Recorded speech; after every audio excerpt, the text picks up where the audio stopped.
मेरे प्यारे साथियों, आप सभी का बहुत बहुत हार्दिक स्वागत है, वंदन है, अभिनंदन है। आज मैं आपके सामने एक ऐसी कविता प्रस्तुत कर रही हूँ जिसका शीर्षक है चीख। और ये चीख मेरी कविता ये वास्तविक घटना के ऊपर आधारित है, जो कि आप लोगों ने भी सुना होगा।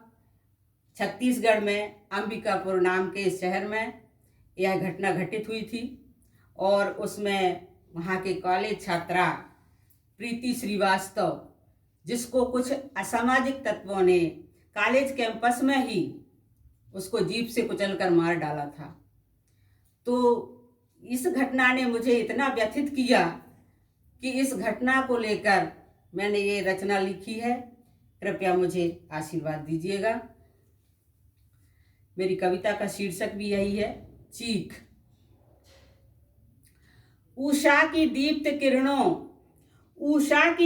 किरणों ने लाल रंग बिखेरा, प्रीति के जीवन का भी हो आया था सवेरा। उषा की दीप्त किरणों ने लाल रंग बिखेरा, प्रीति के जीवन का भी हो आया था सवेरा। प्रतिदिन की भांति ही वह निकली थी घर से पढ़ने। प्रतिदिन की भांति ही वह निकली थी घर से पढ़ने, मनोयोग और लगन से चल पड़ी थी आगे बढ़ने। पर क्या पता था उसको अनहोनी का है साया। पर क्या पता था उसको अनहोनी का है साया। सूरज से उसके जीवन पर कोहरे की थी छाया। सूरज से उसके जीवन पर कोहरे की थी छाया। वह निश्चल निरीह बाला थी सादगी की मूरत। वह निश्चल निरीह बाला थी सादगी की मूरत। विद्या भवन की कोई अनजानी जैसी मूरत। विद्या भवन की जैसी अनजानी कोई मूरत। पर पापियों के मन में न देवी का कोई घर है। पर पापियों के मन में न देवी का कोई घर है। वहशी दरिंदों को तो भगवान का न डर है। वहशी दरिंदों को तो भगवान का न डर है। जिस जीप में चढ़े थे इंसानियत के दाग। जिस जीप में चढ़े थे इंसानियत के दाग, उनकी नजर में बस थी हैवानियत की आग। जिस जीप में चढ़े थे इंसानियत के दाग, उनकी नजर में बस थी हैवानियत की आग।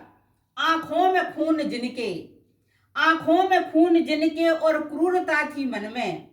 आंखों में खून जिनके और क्रूरता थी मन में। उन भेड़ियों की करनी कैसे बढ़ी थी पल में।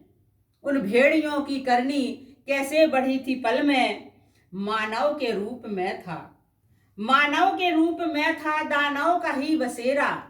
मानव के रूप में था दानव का ही बसेरा। अच्छाई बनी थी दासी और बुराई का था फेरा। बाला को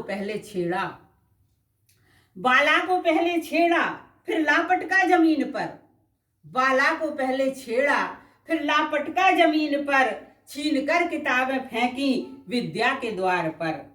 छीन कर किताबें फेंकी विद्या के द्वार पर। उसको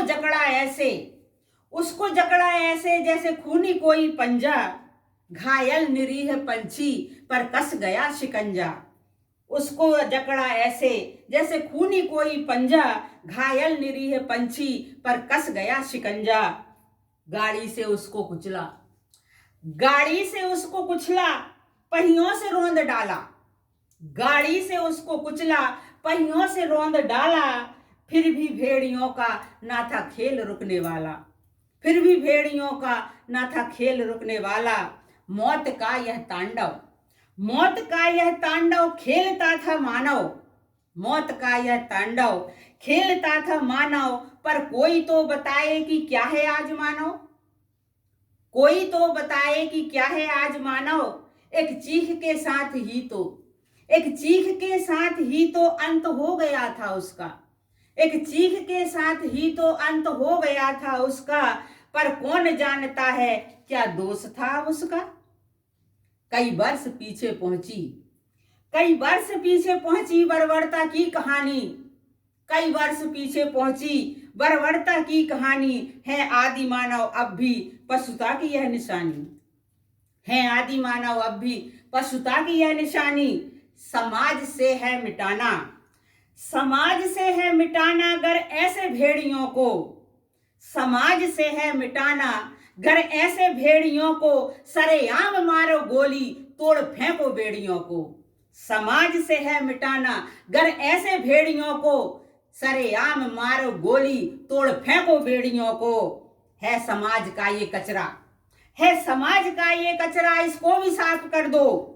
है समाज का ये कचरा, इसको ही साफ कर दो। इंसानियत के नाम पर एक नेक काम कर दो। इन दानवों की माँ ने, इन दानवों की माँ ने जो दूध है पिलाया, इन दानवों की माँ ने जो दूध है पिलाया, अरे दूध की जगह क्यों ना जहर भी पिलाया, दूध की जगह भी जहर ना क्यों पिलाया। जिसने लजाया कोख को, जिसने लजाया कोख को वह बेटा नहीं जल्लाद है, जिसने लजाया कोख को वह बेटा नहीं जल्लाद है। इससे तो अच्छा है यही ये नाम जो बेऔलाद है। हर माँ के दिल से निकले, हर माँ के दिल से निकले एक लपकती सी आग, हर माँ के दिल से निकले एक लपकती सी आग। ना बोझ ऐसे पैदा हो जो है इस धरा के दाग, ना बोझ ऐसे पैदा हो जो है इस धरा के दाग।